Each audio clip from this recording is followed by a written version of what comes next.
Hello, this is Hushain Amir Ahmadi of Rutgers University and President of the American Iranian Council.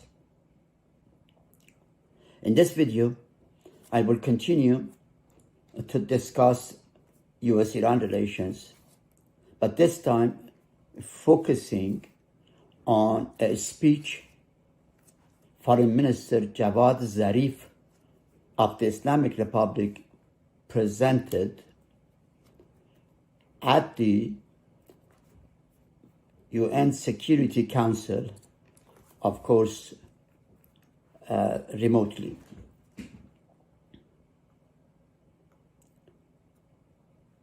I particularly wanted to discuss those aspects of his arguments that I believe were in contradiction with his own statements previously, and regarding the tone of his talk and the direction of his talk at a body like the UN Security Council. To begin with, let me bring you up to date on a few news items related to my talk. Just about 10 days ago, an explosion happened at a military site suspected to have been involved in the past trying to develop a nuclear bomb in Iran, east of Tehran. That site is called Parchin, and the IAEA had asked recently that he visits the site, and Iran, after some resistance, had accepted the IAEA's demand, but then before IAEA makes the visit, the explosion happened. More importantly, yesterday, an explosion ripped up part of a new building inaugurated in 2018 at the Natanz uranium enrichment plant in central South Iran. And that particular building was claimed to be producing a new generation of centrifuges called IR9. They are super speed centrifuges that enrich or concentrate uranium-235.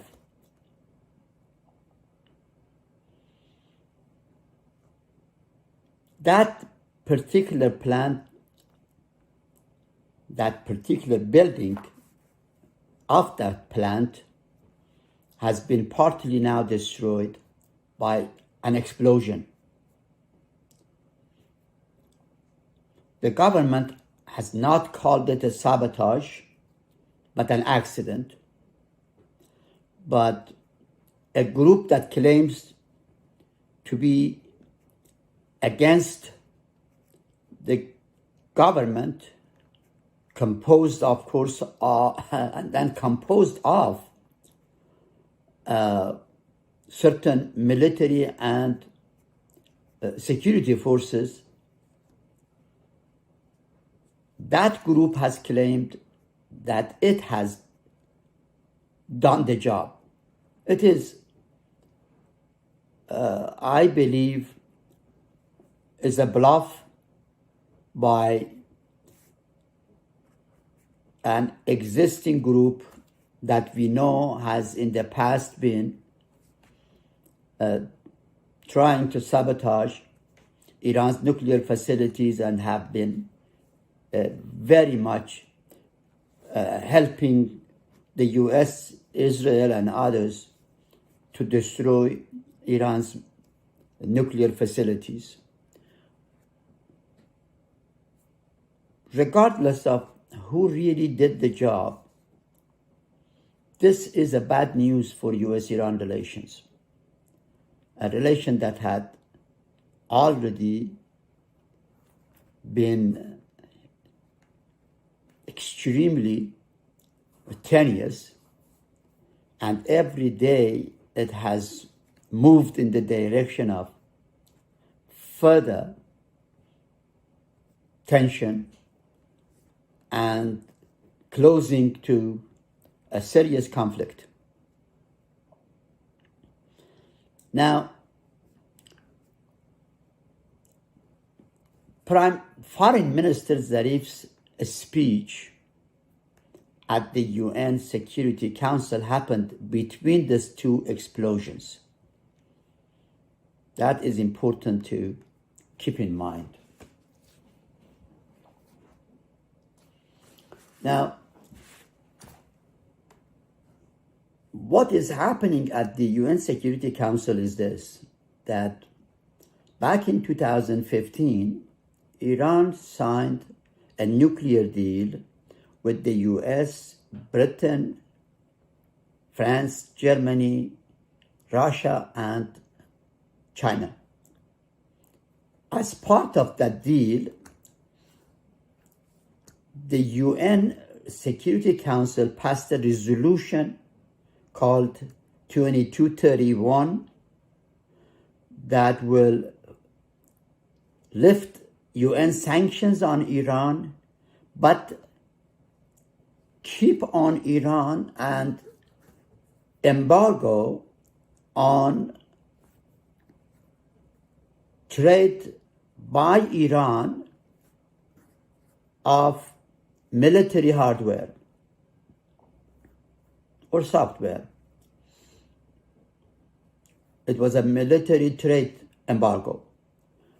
That embargo, according to that deal and Resolution 2231, was to terminate this October.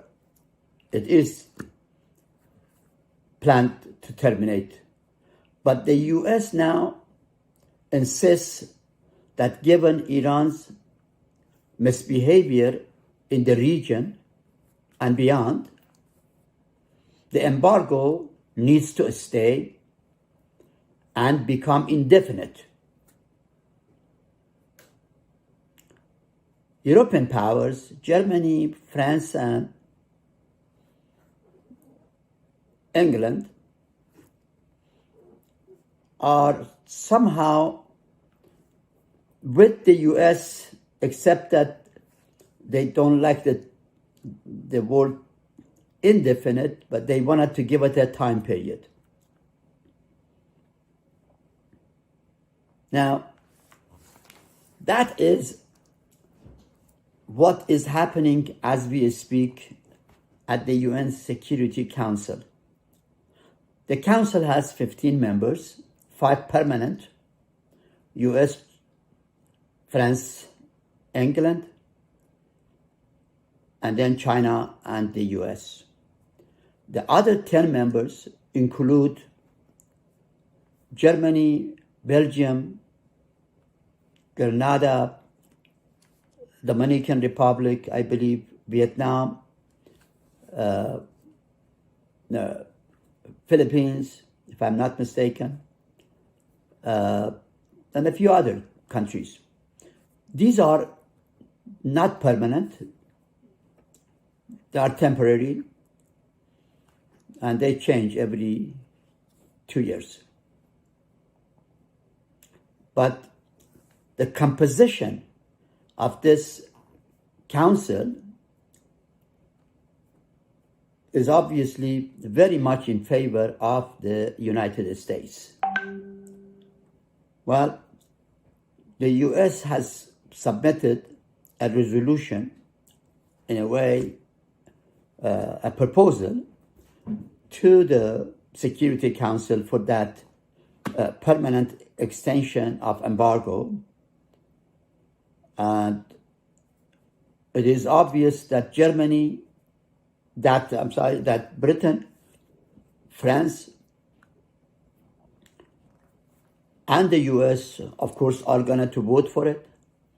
Germany, who is the temporary member, Belgium, and others that I named, most likely will also vote with the US. By the way, South Africa is also part of the group, and Estonia, I believe. The two members that may negate US proposal are Russia and China, both of whom have veto powers. They have not as yet directly said that they will veto, but they have expressed objection. And China in particular, which is in trouble with the US these days, may indeed take this particular matter to revenge against President Trump. I doubt, because China usually is a neutral partner in these matters. Russia is more resolute. But we have to see. We have to wait and see. The problem is this: whether this proposal of the United States passed or rejected, the US has threatened, and I think that threat is serious and can be done, that it will use a mechanism called a snapback of sanctions that is built into the nuclear deal of 2015 to have all UN sanctions reimposed on Iran as well. And the US has also threatened to take the law on the seas in its hand and prevent any ships that may carry, or even planes that may carry arms stuff to or from Iran. Now, we still await a result there, but in the meantime, these two explosions have meanings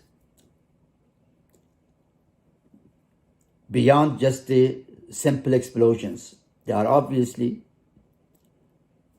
statements by the doers that the worst yet to come in US-Iran relations. What really bothers me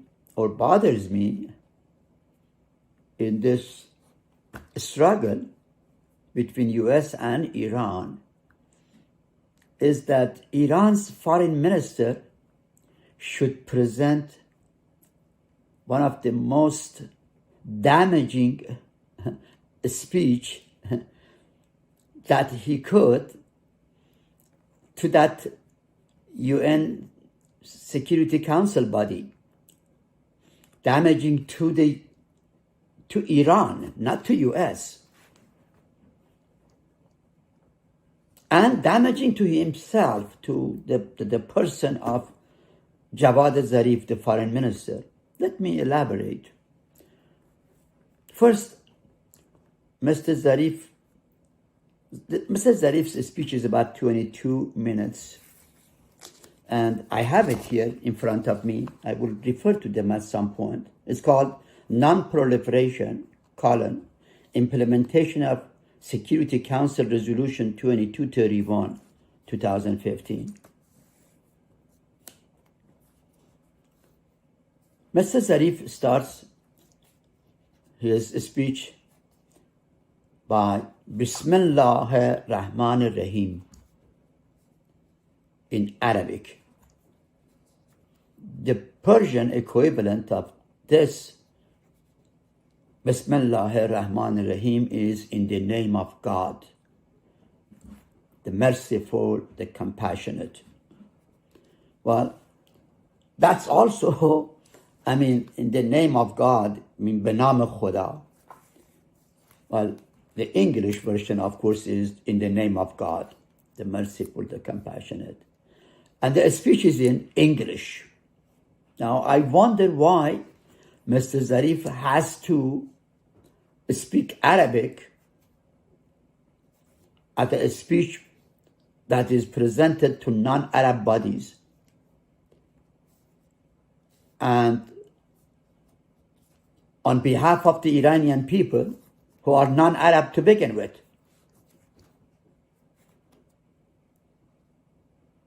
That just shows how the Islamic Republic is messed up, really messed up.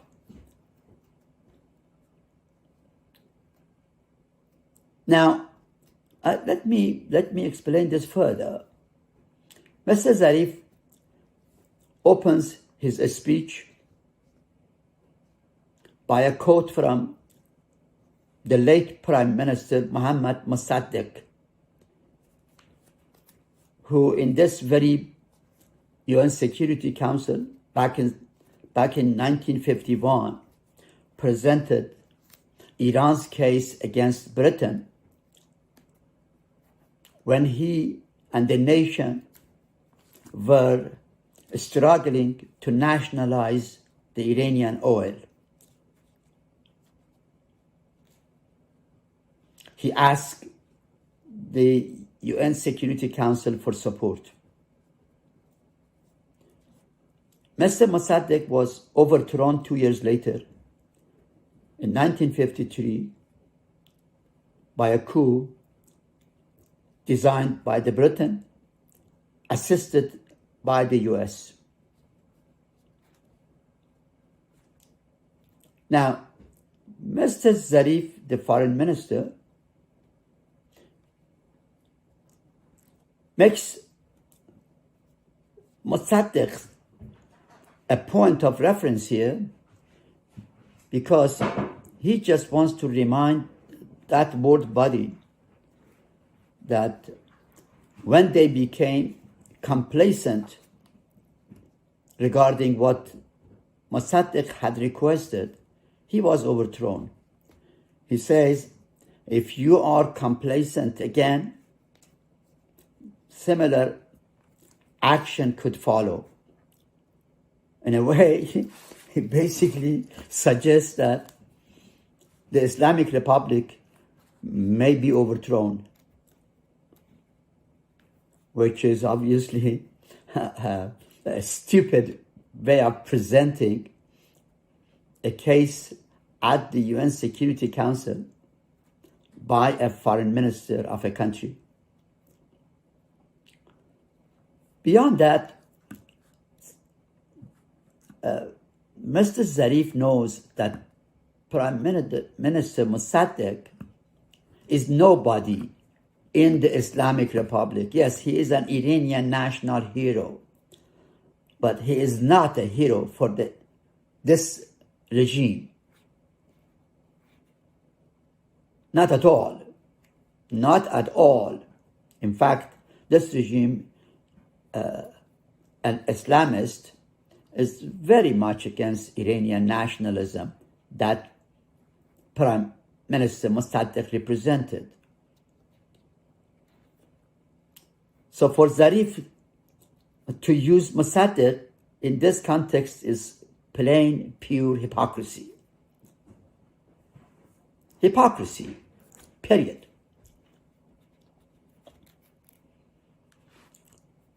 And I think he mistakes by saying because Prime Minister Mossadegh was overthrown, there is a design for us to be overthrown as well. Even if there was a design of that sort, I would have not acknowledged to that as foreign minister.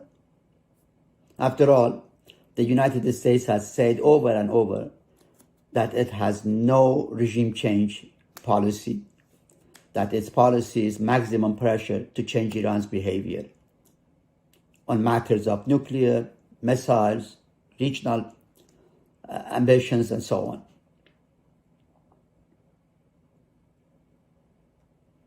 Now, there are a few other things that really are interesting.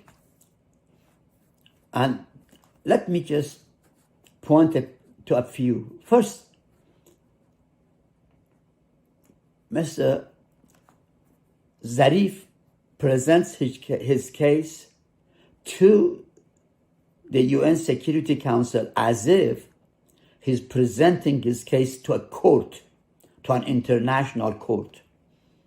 He doesn't understand that the United Nations Security Council is not a court. People sitting around are not judges. This is a political body tasked to maintain peace globally and to punish those who endanger peace. Again, he cannot enforce it, but that's what he claims to be aiming for. But Mr. Zarif mistakes this body with a court and presents his case against the United States and others, I will explain, as if he is presenting his case to a court of judges. He himself speaks as if he is a lawyer. And yet, Mr. Zarif has a PhD in international law and has been ambassador and now foreign minister for many years. And he should know, he must know, that the UN Security Council is not a court, it's a political body. The second point I wanted to make is, that's very interesting. Mr. Zarif and his government has claimed in the past in Iran, elsewhere, that they have been initiator and the main force in pulling together that 2015 nuclear deal and this resolution 2231 of the UN Security Council. In this speech, however, he acknowledges that, quote unquote, that the text of this resolution 2231 was written by the United States, quote unquote, itself. And he italicizes the word itself. That's a way, way different from the original claim.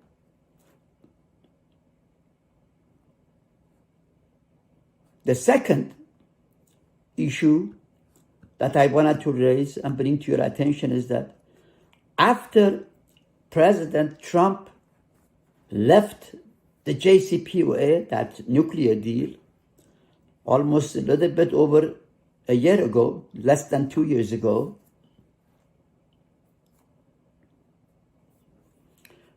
the Islamic Republic, this Mr. Zarif, claimed that the US wasn't really important in this nuclear deal, that the deal was between 5+1, and now in his words and the words of his president, Rouhani, it's 4+1. Well, in this speech, he acknowledged that from that day one that President Trump left the JCPOA, France, Germany, and the UK has also followed the United States, and they have not been helpful. They have not delivered on their commitment to the JCPOA, and criticized them very harshly for this lack of support for the nuclear deal. Again, very different from what he used to say until recently about Europe, that if the United States is not there, Europe is with us. And you know what? In this text, he acknowledges that Europe asked Iran for 3 weeks after Mr. Trump left the JCPOA to make good in its commitments and make sure that the nuclear deal lives. Only 3 weeks. 2 years passed after that date. Iranian government, Mr. Zarif, have been telling the Iranian people that Europe is with us, and Europe is with us, and so on, until on June 30, when this speech was delivered, that he burst into a complaint and criticism against Europe, European powers. In fact, he makes a very demeaning acknowledgement. He says, I wrote a letter to that commission tasked for conflict resolution within the JCPOA to convene a meeting at ministerial level to discuss American exit and the future of the deal. He acknowledges that Europe never responded to that letter, that they did not take Mr. Zarif seriously, and that Mr. Zarif felt humiliated. What an acknowledgement. And yet, Mr. Zarif has been bombasting in Iran that he is the minister within that group.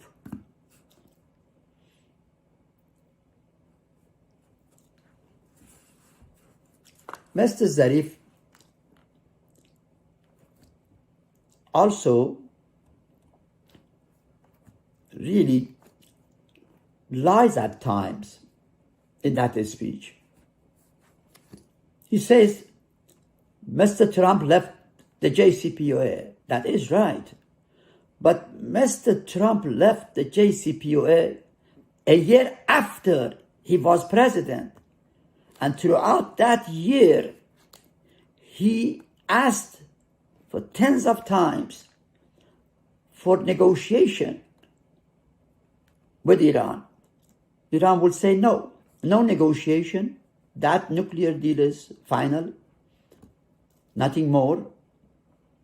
And then, after Mr. Trump left the JCPOA, started the imposing sanctions, Iran initially resisted a bit, and then listen to what they said. They said, listen, Mr. Trump, if you come back to the nuclear deal, we will negotiate. Wow. Mr. Zarif, Mr. Rouhani, the president, Mr. Trump was in the deal for a year. He insisted that you should negotiate with him. And yet, you said no. Now that he has left, you want him to come back So then you can negotiate. You see what a jungle the Islamic Republic is?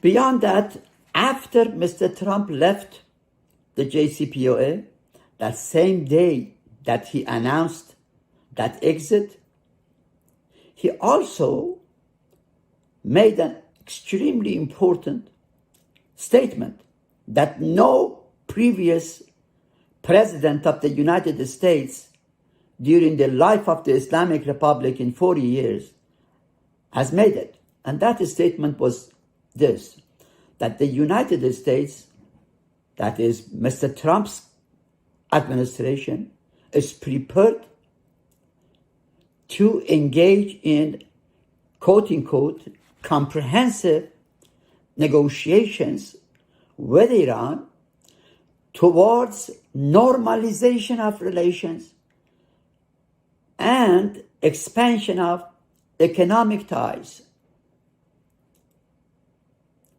No president before him had offered the Islamic Republic a normalization of relations. And yet, Mr. Zarif and his president remained ignorant of this major paradigm shift in US policy towards Iran. They messed up, and they continue to messing this up. I have to also point to another interesting aspects of Mr. Zarif's statement on June 30, and that he wildly also criticized Russia and China for not being helpful to Iran in the implementation of the nuclear deal. Mr.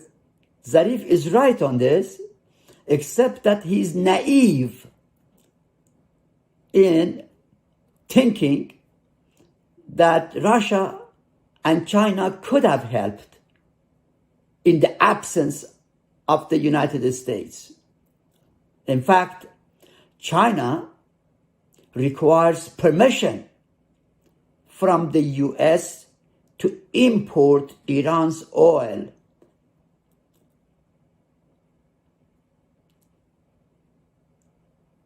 And if Russia is today interested in rejecting the American embargo extension, that is this military trade extension against Iran, the embargo, it is because Russia is interested in selling military machineries to Iran.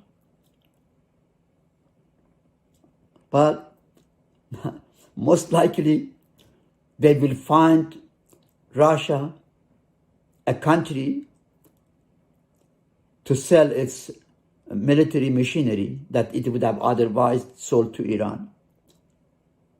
Besides, Russia knows that Iran these days doesn't have money to buy military hardware to begin with. So Russia may indeed rip off some interest and advantage in this case as well.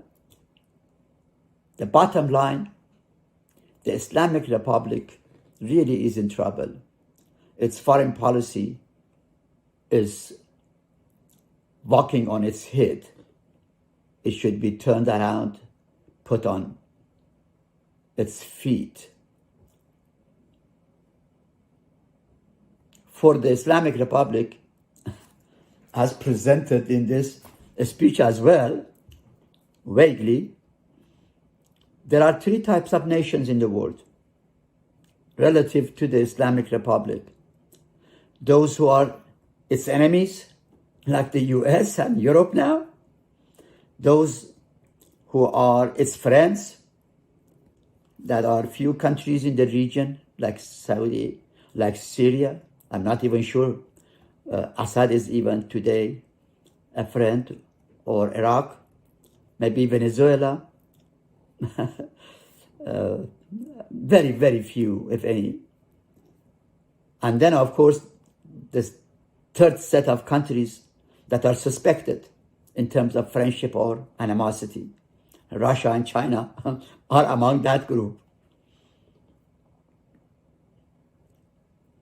This is not a foreign policy for a country that has 3,000 years of civilization, that is one of the largest, most comprehensive country, historically and otherwise, in that region. A country of 85 million people, of tremendous resources, human and natural, and geography, and the rest. A country that used to be a partner of the United States only 40 years ago. And now, a country that is despised by its own people and international community. And I may say, not country, I mean the regime. Iran is a dear for the Iranian people. And I think the international community likes Iran. No question about it. I mean to say, this regime that has become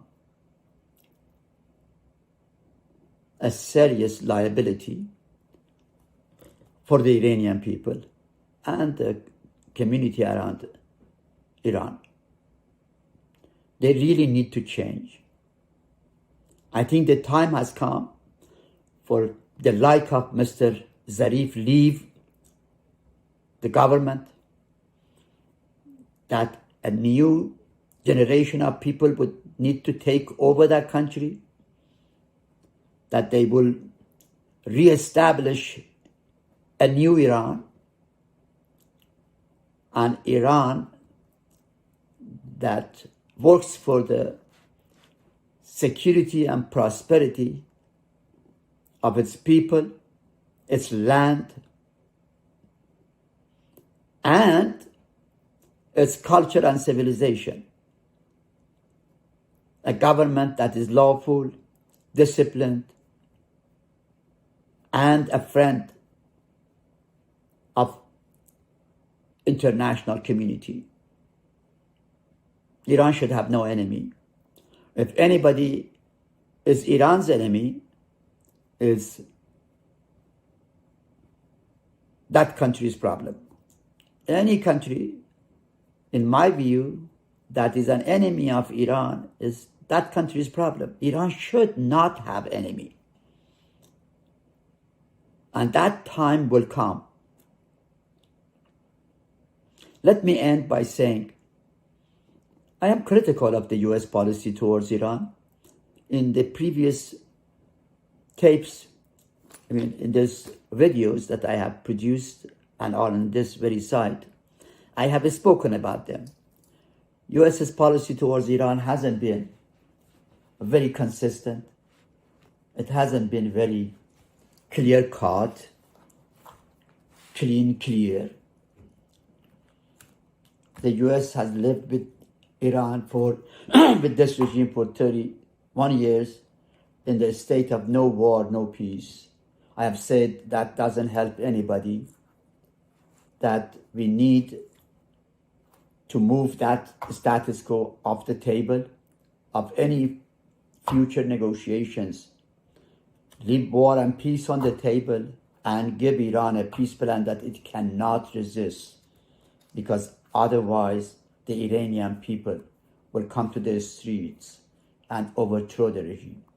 You know why? Because if the regime was not to take the peace, it will mean it has taken the war, and the Iranian people are not for war. That's for fact. That is for fact. I end with a plea to the international community, to US, to Iran, and everybody. US-Iran relation is going fast toward a conflict that may not be controllable. All sides needs to be cautious and help bring the two countries together on the negotiation table. I must say that President Trump, although he has followed a maximum pressure policy, has been open and is open for negotiation. The time has come for Iran to respond. Sooner or later, this has to happen. And I could assure you it will happen, because the alternative will be war. And I don't believe Iran or the US wants it. They just cannot fight a war. They just need to fight peace. My hope is that they will. I thank you.